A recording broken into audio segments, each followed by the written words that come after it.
Hello and welcome to Future Squared.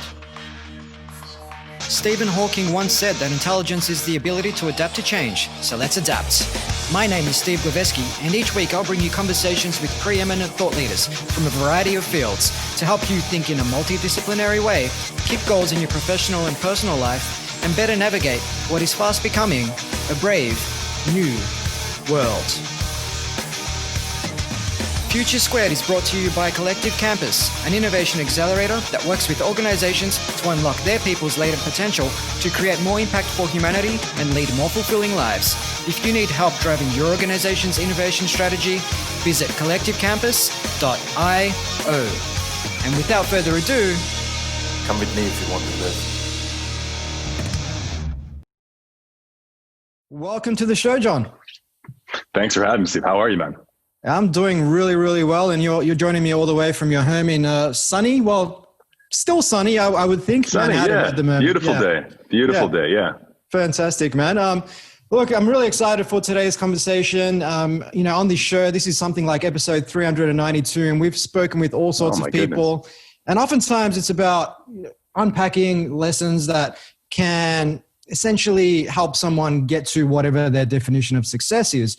And this is something that you have experience with, climbing that sort of mountain and getting to the top and finding out that perhaps it wasn't all it was cracked up to be, and it came with all sorts of things that you weren't expecting. And we'll get into that today. But I'd love to just take a step back and go back to your childhood, because you became a successful entrepreneur, but as a kid, you weren't a exceptional student, from what I understand.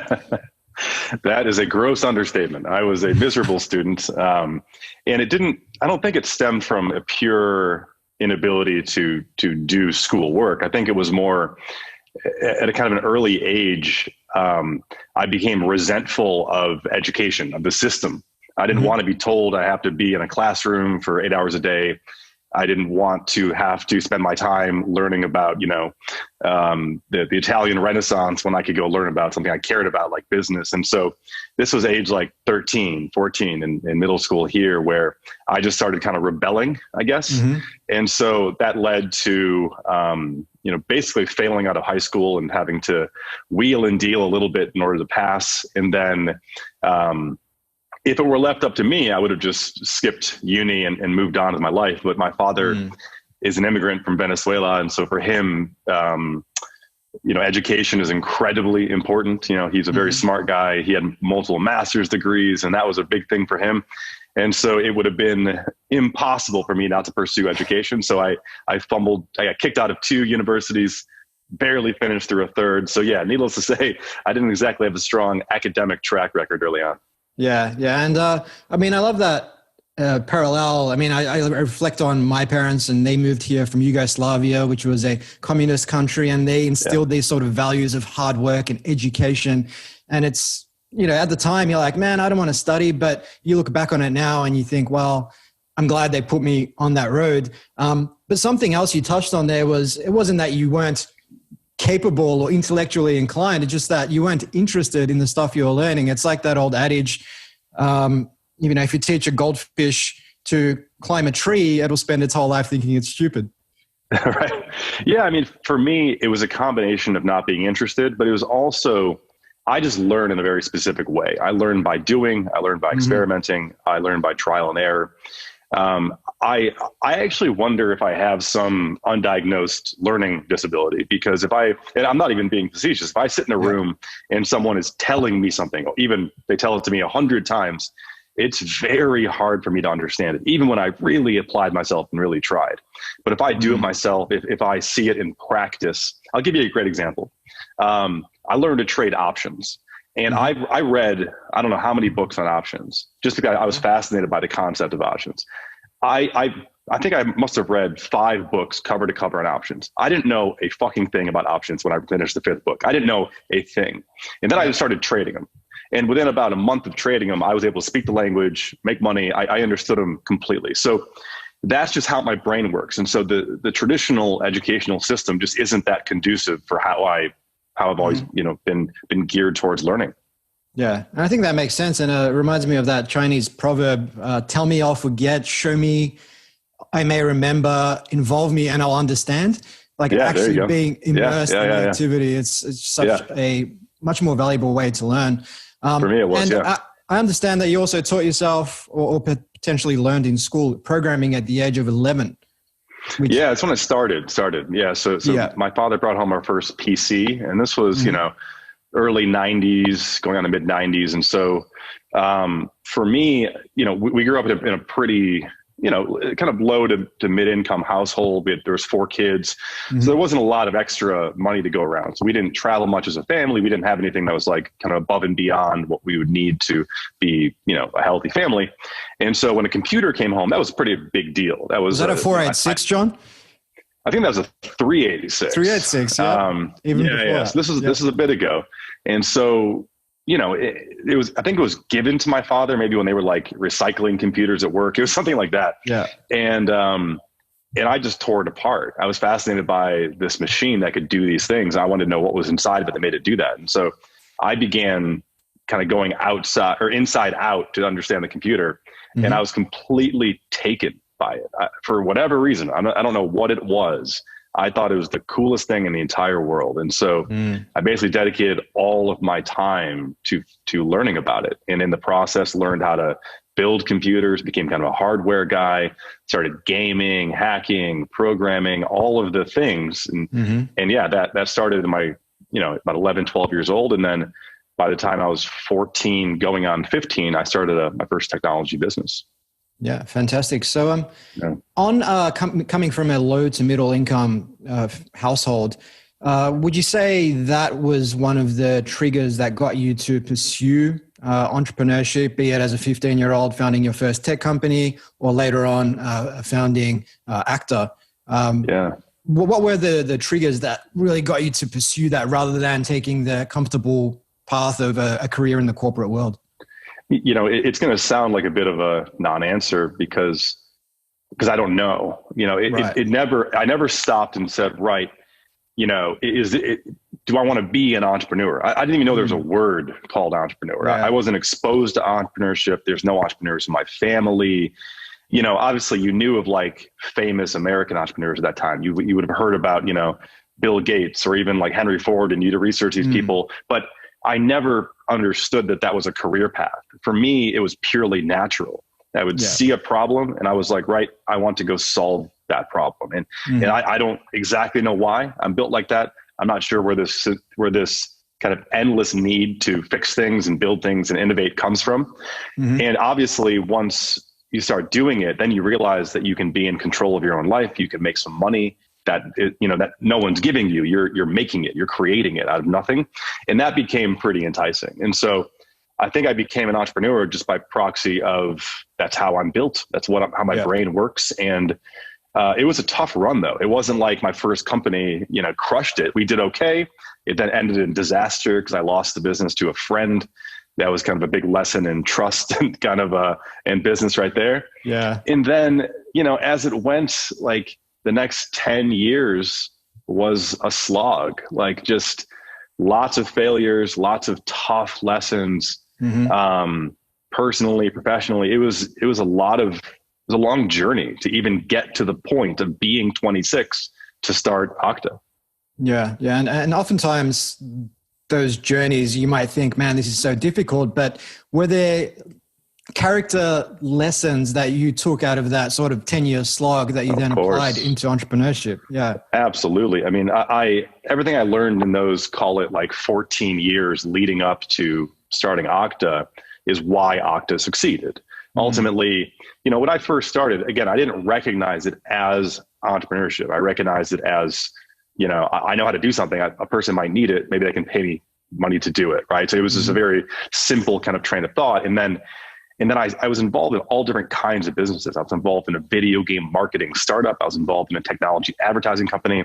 And so I learned all these different aspects of the business world, and also learned just some very like deep level intrinsic lessons about business that you can't learn without doing it and kind of either succeeding or getting kicked in the teeth. A very good example of this is I used to be very personal about business and very sensitive about business. And I would have subscribed for a long time to the premise that Your business is your baby. And this is a piece of you, and you should treat it as if it was your own child. And I learned that that's not true. And I learned that very few people who succeed have that mindset.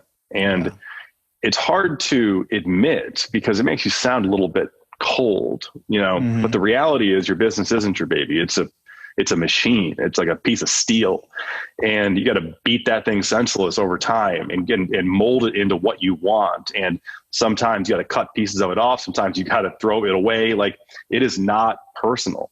And you have to remove, I'm a kind of an emotional guy. I'm a sensitive guy.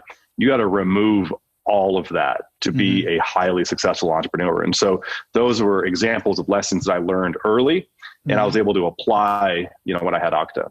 Yeah. And it seems to me that that's something that a lot of entrepreneurs, particularly first or second time entrepreneurs, might fall into that trap of deriving so much of their identity from their business to the point where if it is taken away from them for whatever reason, their whole life just basically comes crumbling down. Yeah. Or making really poor decisions because it is that familial relationship. Like, for instance, you make a bad hire. You love the person, but they're shitty at their job. If you're not ready to fire that person the next day, you've already lost. Now, it could be hard to do. What if it's your friend, or what if it's your sibling, or, what if it's these kind of things? And if you keep that person on because they're too close to you and you don't want to hurt their feelings, or you've already lost. The game's over.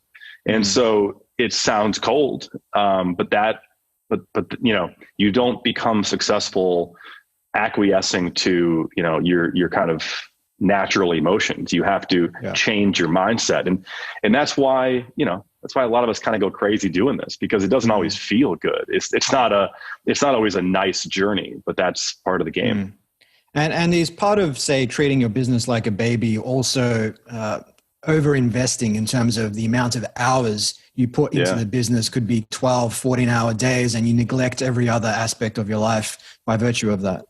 Well, I think that is more par for the course of entrepreneurship. Even when you're doing it kind of quote unquote right, it does become all consuming. Entrepreneurship is a selfish game, too selfish, and that leads a lot of us down very bad paths, but it is selfish. We make all kinds of crazy decisions that are not healthy, be that personal or familial or whatever. And it's a lot of it's not fun stuff to deal with, but working a lot and over investing, I think, is very characteristic of an entrepreneur. I don't know one person that's successful that doesn't do that. That's kind of what you have to do. It's very difficult, maybe impossible, as an early stage entrepreneur to have like this incredibly perfect balanced life and be crushing it on a startup.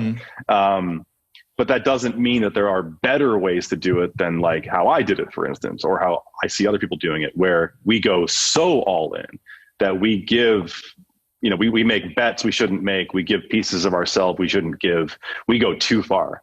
And that's where it gets scary. And that's what happened to me during Akta is, this company was one of the fastest growing in America. By every measurable metric, it was a success. And I was basically melting down and basically dying as a human being in the background the whole time. And it was very challenging. Yeah. So with Akta, I mean, you founded that when you were 26, and for our audience's benefit, Akta was essentially a tech consulting and design firm. And you grew that from 0 to about 45 odd employees in 5 years, and then sold it to Salesforce for an undisclosed sum. We were way bigger than that. Okay. How I don't quite disclose exactly, but considerably bigger than that. Yeah, considerably bigger. We made some acquisitions. It was a big company at the end. It's I don't. First of all, I'm kind of legally bound, but also I just don't like to get into the size, to use that as kind of the success metric, because growth at all costs, growing 1,200% year over year isn't necessarily a good thing. In fact, that was part of what led to how challenging the journey was. So. Yeah. And sometimes with early stage entrepreneurs, they might take on, say, venture capital or external funding, and then you're bound to these pretty aggressive growth targets, which force you to basically burn the midnight oil and just, invest every spare minute of energy into your business, and say you can do that for maybe a year or two, but you might find yourself burning out after a couple of years and making all sorts of bad decisions. So, I mean, I guess in your case, when you were driving or were essentially targeting that 1,200% growth, I mean, what were some of the drawbacks that came with that? Just about everything. I mean, it's very difficult to do. And I think, you mentioned like venture capital funding, and I bootstrapped my company. I never raised a penny from anybody the entire time. And in some ways that sounds great, right? Because there's no one, looking over your shoulder. There's no one who can tell you what to do. You don't have a board controlling you. And you're only putting the pressure on yourself. Whereas you hear these horror stories about venture capital investing, right? They get screwed over by investors, that they overtake control, they have varying opinions, all sorts of things. But bootstrapping isn't necessarily a easy street either, right? I mean, we have to rely only on ourselves. We have no backup plan. We have no parachute. We have no mentorship. We have no guidance. We're just doing it all ourselves. And for me, I was broke when I started the company. So you're doing it with nothing, and your margin of error is like, it is incredible how easy it would be for the whole thing to just explode at any given time. And so it really does feel like you're kind of walking uphill carrying like a big grenade. And it's like, if you slip at any given time before you get to the top of that mountain, you're done. And that isn't great either. So I'm not sure which path would have been easier. Had I raised 10 million bucks and used that for scale and had some, cushion in the bank, whatever, I don't know if that would have been better or worse. But I chose not to do it, but it made it very tough because you have nothing going except what you can self-generate any given time. And that makes it, that increases the pressure a lot. Yeah. Well, we can hypothesize about what the counterfactual would have been if you did raise capital, but we'll never know. I think it's also encouraging because I think so many entrepreneurs think that that's kind of the default thing they have to do. You need to raise capital to build a business. But oftentimes when you do raise capital, you become someone's bet. A venture capital firm might place 10 bets, hoping that one of them returns the losses and covers and creates that profit and generates that profit rather. And you ultimately might give away a large percentage of your business at a low valuation, and all sorts of pitfalls that entrepreneurs can fall into, rather than building a business, solving a problem, generating some income, developing a several $1 million valuation to start with potentially. And then if you need to raise capital to shoot a rocket up the butt of your business, then do so, but you're going to do so at a much higher valuation. Yeah. And that, if given the choice, that would probably be the desired path of any entrepreneur. But I can tell you what happened to me is when I went to get started, I would have loved to raise money off the beginning because I literally had no money. I think my net investment at Akta was like $800. Yeah. I mean, because I didn't have more than 800 to put in. So I bought some business cards and a laptop and registered an LLC. That was literally my entire investment. So had I had 50 grand in the bank, it would have been nicer because I could have, put some money into anything that I didn't have at that point.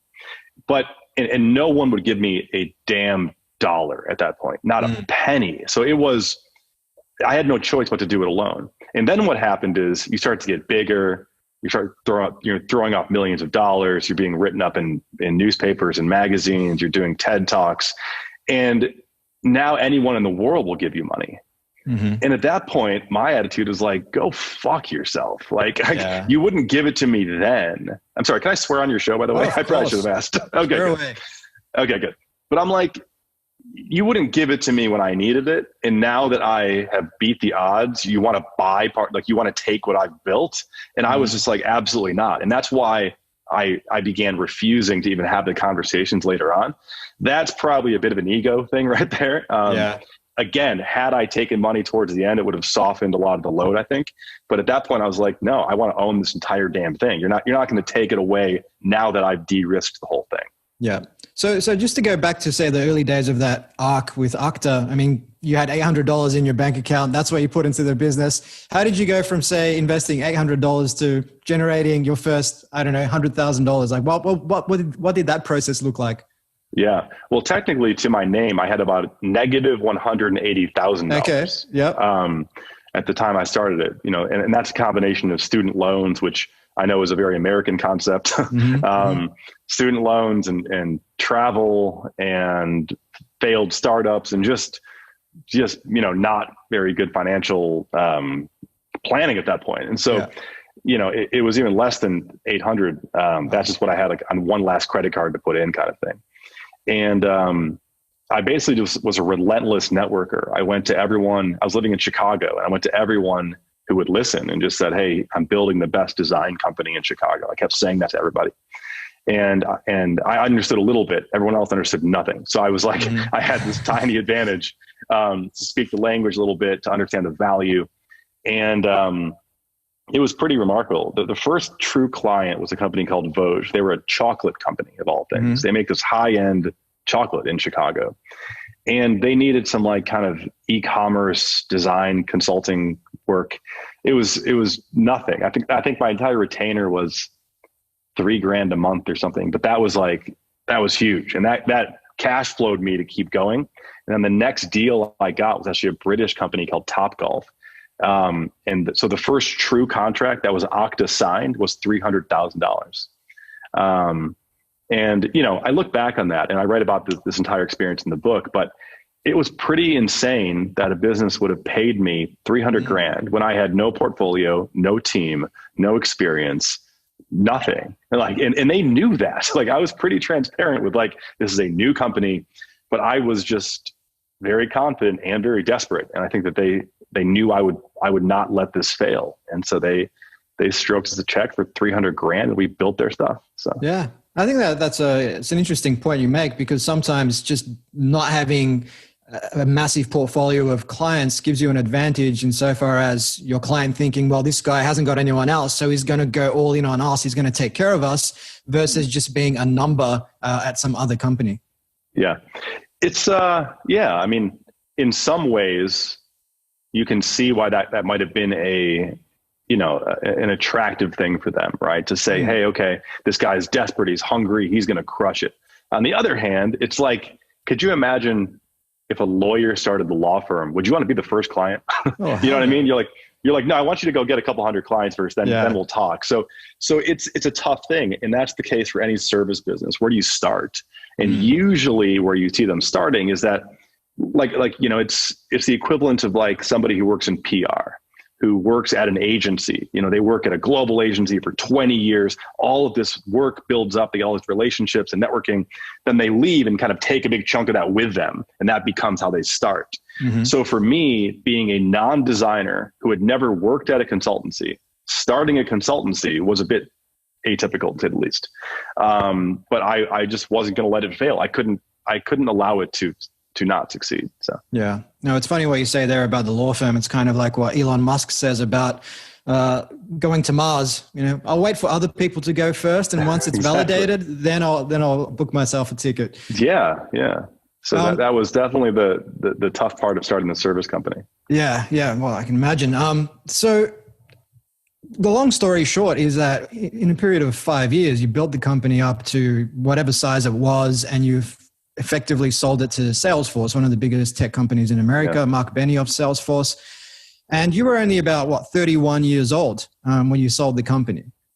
Yeah, I was turning 32. Yeah, turning 32. So I was 31 at the time. Yep. Right. Turning 32. Were you single at the time, or?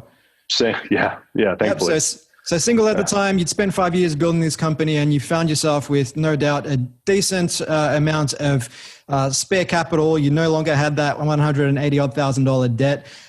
I imagine the world would have opened up to you at that point. And I'm keen to unpack, like, what did that look like? Like, I imagine parties, drugs, sex, all sorts of stuff that, 20-somethings and people in their early 30s who are single males might aspire to. Yeah. But maybe that comes with some sharp edges. Yeah, well, all of those things I got involved in during the company. Right. And this, I think the logic would dictate that in this kind of journey, you'd be so busy and so consumed running the business that you're kind of focused on that. You make a bunch of money and then you go kind of wild. I did a bit of the opposite. I actually... this business was so stressful and it was so intense, and I had no guidance for how to manage any of this. I had no mentors. I had no colleagues doing this at the beginning. So I really felt like I was the first and only person to ever do this. And it created a lot of uncertainty. And so I would vacillate between thinking, I know exactly what I'm doing. I am qualified for this. I am as smart as people think. I deserve this. And on the very next day, be thinking, this is all bullshit. I am a fraud. I am a fake. I have manufactured this out of thin air, and it's going to be destroyed at any given time, and I'm going to lose everything. And I'd go back and forth and back and forth, back and forth.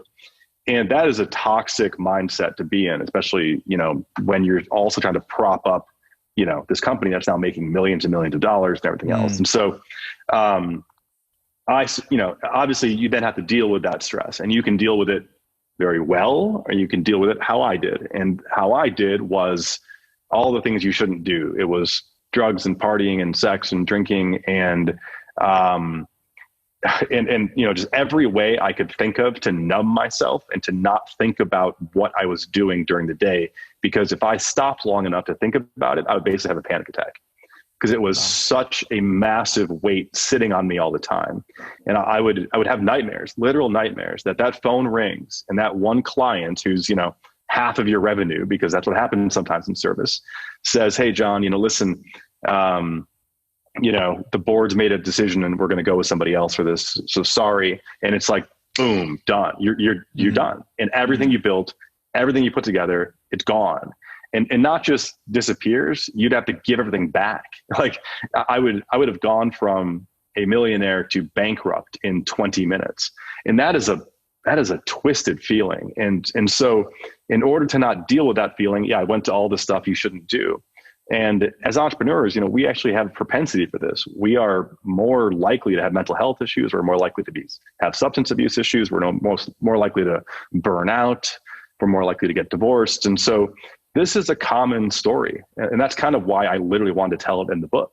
So, And so, given all the stresses you were dealing with, given the imposter syndrome, given the, this toxic mindset where you felt that your business could be taken away from you overnight and you'd be bankrupt again. You sought out all these, I suppose, distractions, but those distractions, the sex, the drugs, the parties, ultimately didn't help. From what I understand, you kind of it just set off a spiraling effect emotionally and mentally. Yeah. And I think, anybody who's dealt with any kind of self-destructive patterns, you convince yourself it might be helping, even though somewhere deep inside is not. And then things are going to come to a pass at some point. It's going to catch up with you. And everyone's situation is unique. And for me, it was, just everything was building. The stress, pressure, risk, and success of the business.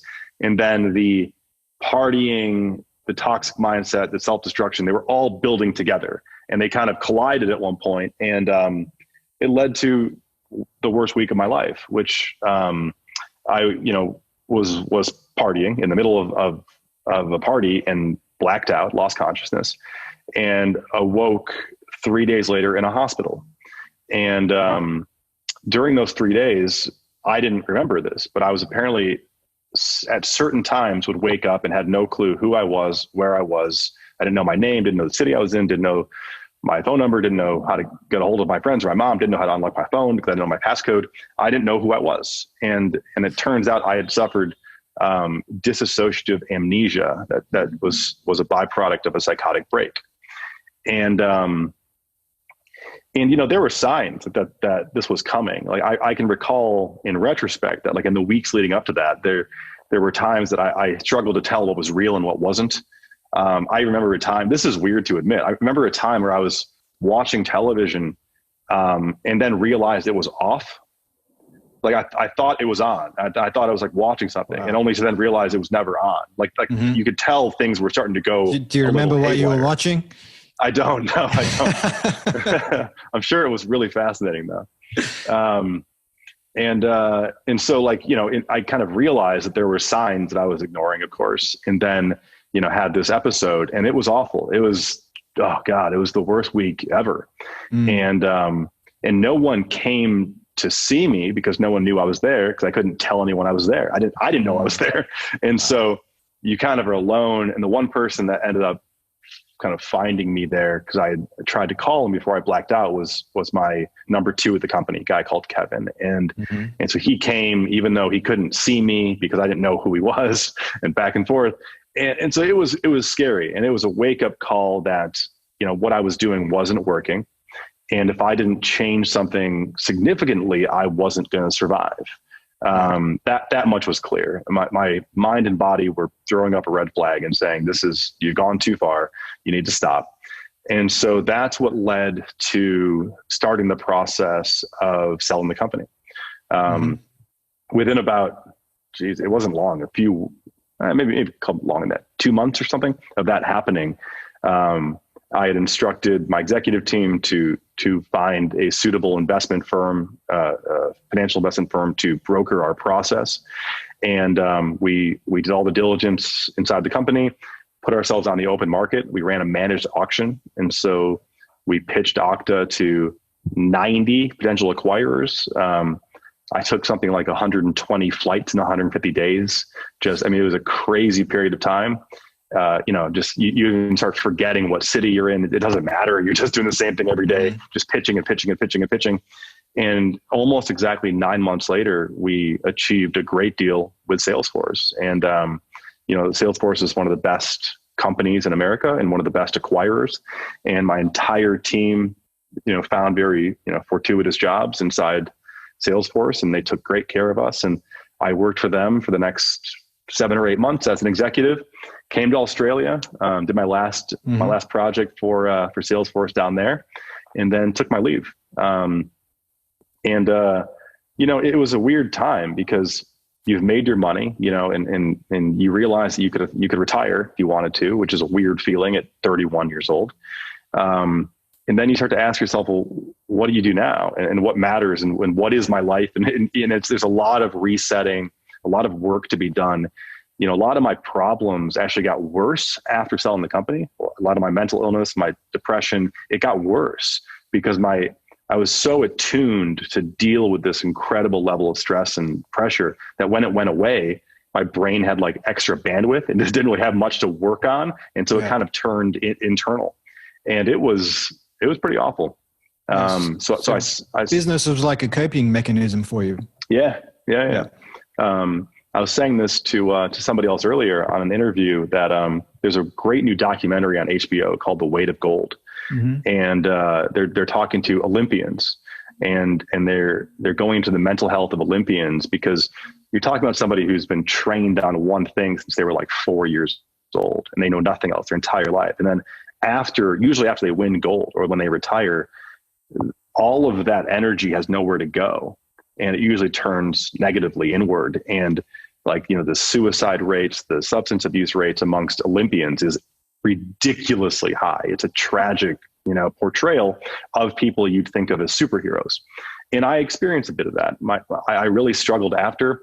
I sought support from an amazing doctor in Chicago and did a lot of work on myself. I did every kind of treatment and therapy that you've ever heard of, and some you haven't. I mean, a lot of stuff. And it was about 6 months later that I wanted just to a bit of an escape and just to restart my life and also take some time for myself, which I'd really never done. And so I moved over to Europe, and I built a property in Greece, and I had a place in London, and I split time between the two. And I did that for 4 years. And it was the best and healthiest years of my life, just kind of resetting and enjoying myself and getting back to being a 30-something human. And it was in that period of reflection that I decided to put this story down on paper. So I wrote the book between London, Mykonos, and Bali during 2018. And my goal was to tell the most honest and raw entrepreneurial story anyone's ever heard. Yeah. And the book, for our audience's benefit, is called A Practical Way to Get Rich and Die Trying. I love the play on a 50 Cent album. So that's coming out next week. But I mean, you kind of unpacked the story of building the business, selling it, and then kind of going through this process of healing and recovery afterwards. Now, I imagine during that process, I mean, there would have been some kind of reflection upon your ethos, your values, how you were living your life. I mean, what did you learn going through that process of reflection about how you were living, the principles, the values that you perhaps thought brought you to that place? And what did you start thinking differently? Like what values did you move towards? Yeah, there was a pretty significant change.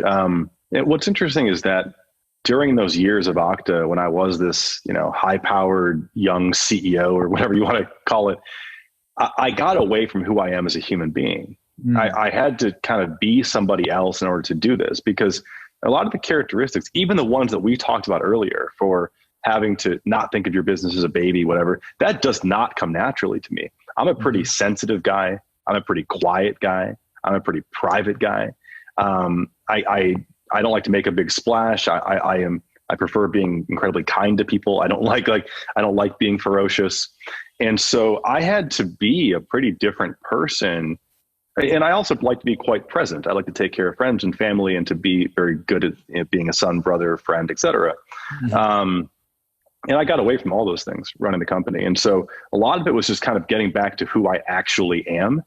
And a lot of that was just time. A lot of that was therapy. A lot of that was, reconnecting with people who I had pushed out of my life during those years. And there was a lot of work to do. But it was amazing. And so, I got back to just enjoying life, which I really hadn't done in many, many years, maybe ever, I guess, of just really just owning, your life and what you care about and focusing on those things. And obviously, financial freedom helps with that, because I had never experienced anything like that. As I told you, I grew up in this low to mid income immigrant family where money was never available. And so that changed a lot, because when the mental discussion becomes, well, you don't have to work. So what do you do? If the necessity is gone, where does your purpose come from? What do you spend your hours in the day doing? So I had to kind of go back to all of those fundamental questions. And ultimately it was great. It was a lot of work, but it was awesome. I'm a lot more, secure and, truly confident person, not just pretending I'm confident today. Right. I have people in my life that I know are there for the right reasons. My relationships, are generally very solid and meaningful. I'm highly invested in my family. I spend a lot of time with my family, especially my little 4-year-old niece. I've been lucky to be around her since, because she was born right after all this. And so really involved in her life. And so those things are incredibly important to me. And so even these days, being back in the US, doing the book, doing the podcast, doing some speaking, kind of coaching, reconnecting with just people and with the world has been great. And now I'm really thinking about the next chapter and what does the next decade look like? And I'm hoping it looks like, a family, and it looks like, kind of more of a, let's say, typical path. So, yeah. The nuclear family. So I guess something that the Stoic philosophers used to talk about and espouse these values of defining what is enough and contentment, rather than constantly comparing ourselves to the next person and hustling and going for bigger and better. And as an entrepreneur, it can be tempting to, why settle for a $10 million business when I can be a $100 million business? And with that comes a hell of a lot more work and a lot more stress and everything else. So, I mean, in your case, reflecting on your time as an entrepreneur, building Akta, what would you have done differently? I mean, is there a point where you would have said, actually, I'm good at this point? I mean, was that question of more and bigger and better, did you even sit back and reflect on, why am I chasing this huge target? Aren't I content with, say, a $10 million business, for example? Yeah. I have spent time thinking about that. And I think there's a few aspects of it. I think when we talk about entrepreneur, that's a wide ranging term, right? Like the guy who owns, a taxi in New York or is selling in newspapers, they're entrepreneurs for all intents and purposes. The way that in our culture, we tend to use the term is to talk about these high growth, go for gold, usually tech entrepreneurs. And I think what brings us to that mindset is similar to the gold rush in America, like the 1850s, right? Where it was like you had this shot to go and win the lottery, and you had this shot to walk down this path where you might come back rich or dead, right? And you're kind of like, that's kind of worth it. That's kind of tech entrepreneurship today is kind of trade everything and see if you can win the lottery. And there's something attractive about that, obviously, which is why a lot of us do it and try it.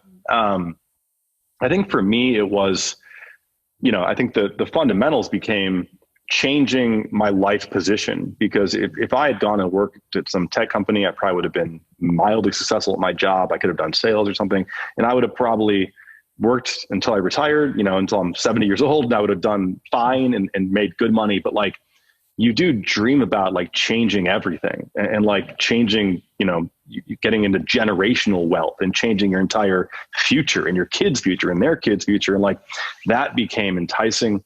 And just a challenge, I guess, because, I didn't even know what being wealthy was growing up. I had no comprehension for it. And so it's like, but you watch, the rap videos and you watch movies and you're like, that looks cool. And so honestly, for me, it was like, I want to see if I can do it. And so I had put a stretch goal in place when I was a teenager that I wanted to be a millionaire by 30.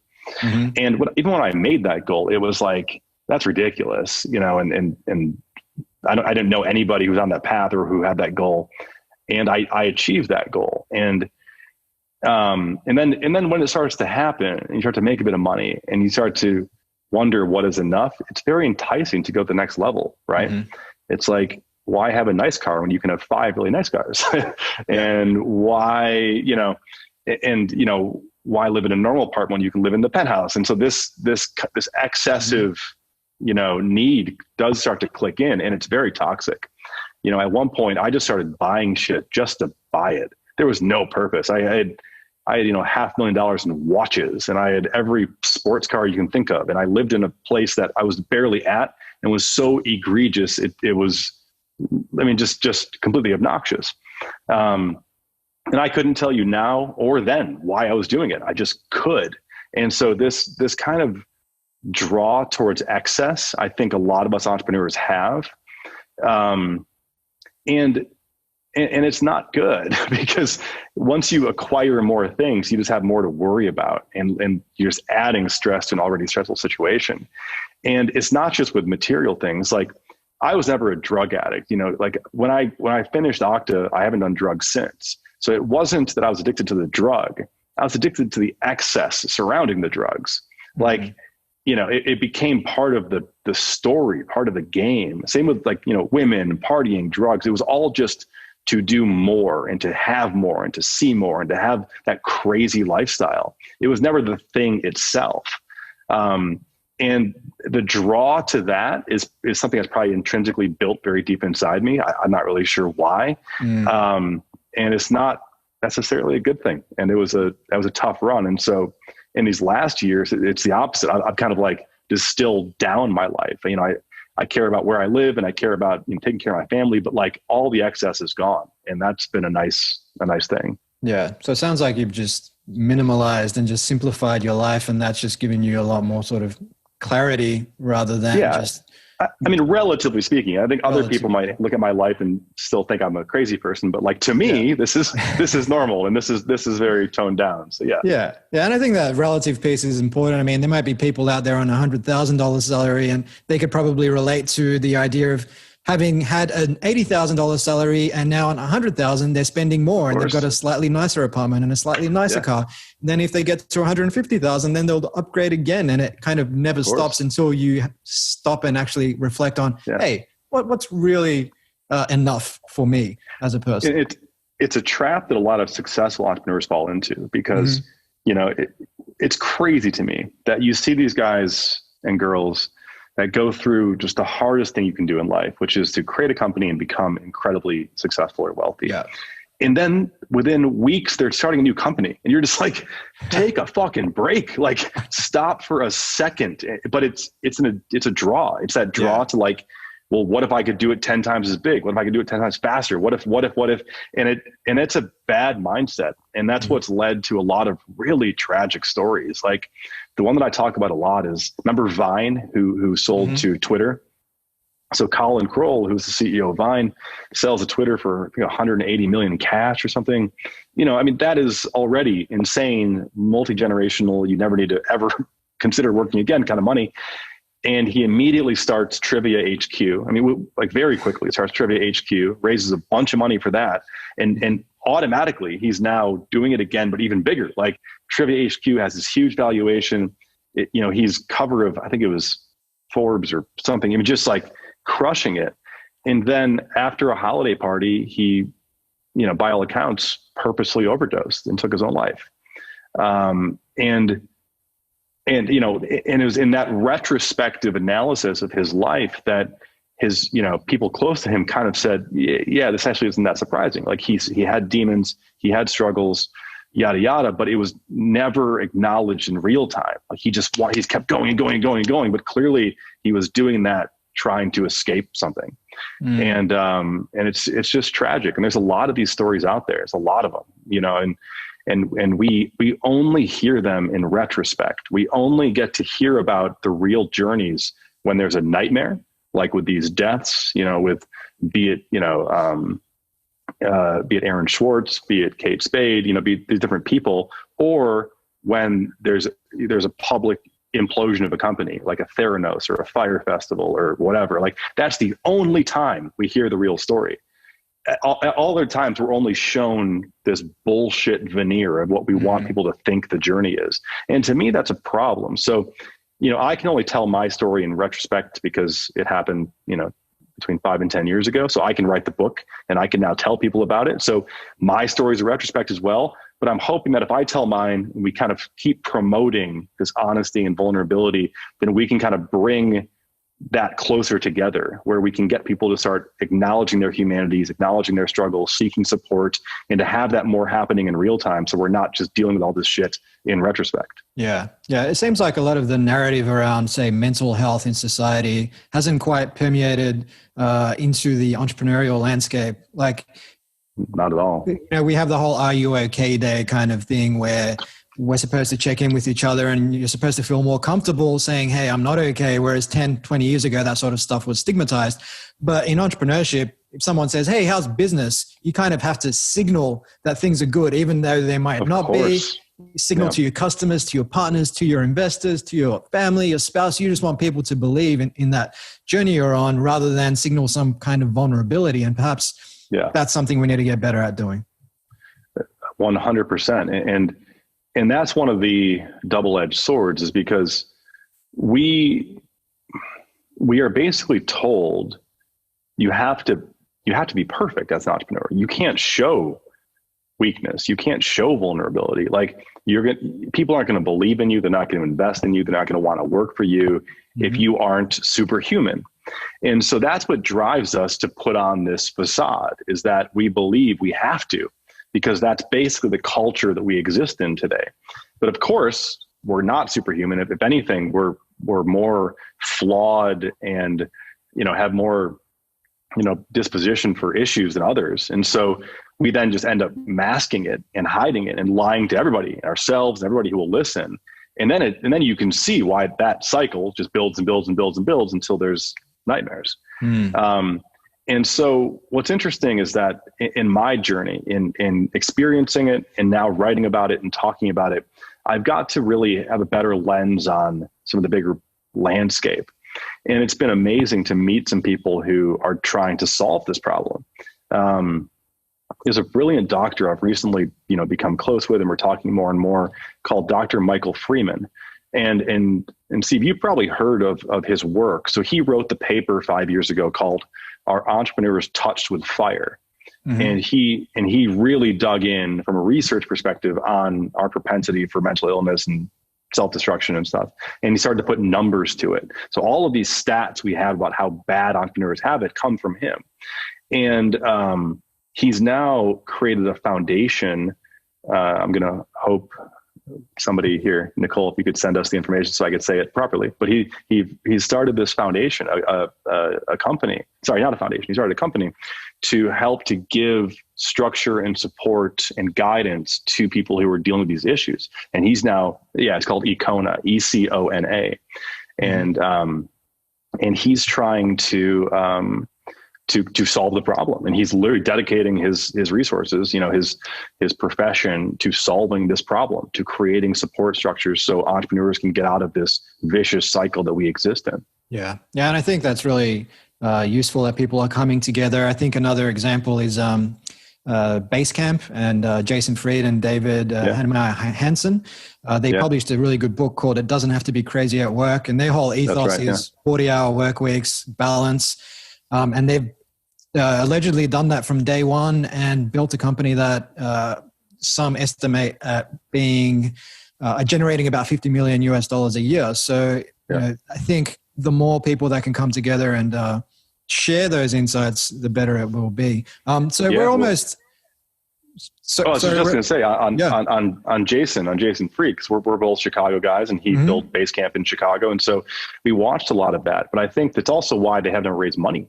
Because if you went to a venture capitalist and said, "Hey, we're going to do this better. We're going to work a bit less. We're not going to kill ourselves doing it," a VC is going to be like, "Well, I'm not giving you money then," and so.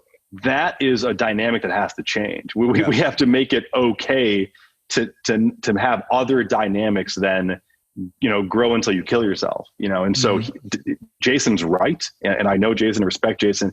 He's right. But the rest of the ecosystem isn't built for that mindset yet. Yeah, I totally agree. And that's something that's effectively broken systemically with respect to the targets that VCs are going after. And also this cultural misconception that, if you're going to hit that target, you need to work 100 hours a week, when by doing so, you effectively burn yourself out and you don't show up as the best version of yourself anyway. So and that is a new mindset of recognizing that. But again, we can't fulfill that until we complete the entire circle, the entire arc. Like if just the entrepreneurs are subscribing to that, we can't do it, because then we're not going to get funding. People aren't going to believe in us. So everyone needs to kind of step up and start to become part of the solution. And the entire culture needs to change. Yeah. And I know you've founded a early stage venture fund as well yourself. Now, is that something that you're espousing, say, with your entrepreneurs who come to the table? Like, are you providing that mentorship around, say, how they're building their businesses? And are you, like you say, comfortable with them not killing themselves effectively? I imagine you would be, given everything we've discussed today. Yeah. I mean, listen, and this is one of those interesting double-edged swords, because again, I have to play into this culture, right? And so if there's 10 angel investors at the table and 10 companies, and there's 9 companies that say, we're going to work as hard as we possibly can, and we're going to become big as possible, and our goal is $1 billion. And then one company says, we're going to go nice and slow. we're going to aim for 100 million in 10 years. And as angel investors, which one are you really going to look at most seriously? Like, let's be honest. Now, that's not to say I seek the entrepreneurs that are going to kill themselves. I know that's a negative too, but there's a middle ground where I do coach my entrepreneurs on balance, on seeking support, on being very honest with me. Like, I'm the one who gets the call from the entrepreneur when they're like, listen, I just, woke up from a 3-day bender and I'm, and I don't know what I'm doing. I'm spinning out of control. Like, they call me and because they know they can have that conversation without me, crucifying them or pulling my investment back or whatever. So, that is something I inject, but again, I can't change the entire culture. I can tell my story and do my part, but we need to kind of raise the voices of this across the board. Definitely. Well, John, you've definitely raised the voice for this on the Future Squared podcast. It's been a fascinating conversation. If people want to pick up a copy of the book, they can do so on Amazon and where all good books are sold. It's called Practical Way to Get Rich and Die Trying. They can find you online at roa.com, on Instagram and Twitter at John Roa. That's ROA. Are there anything else you wanted to share, or any other parting words of wisdom before we wrap up, John? I don't think, I have much wisdom left, but ultimately, I appreciate people listening. I hope they enjoy the book, and I want to hear about, their experience reading it, and I want to connect. So if people have questions, if they want to continue this conversation, I'm easy to find. Like you said, John Rowe on social media. Like this is a conversation. I don't want to be preaching. I want to have a conversation. So if people want to connect, they know where to find me. Fantastic. Well, you enjoy the rest of your day, John. All right, Steve. Cheers.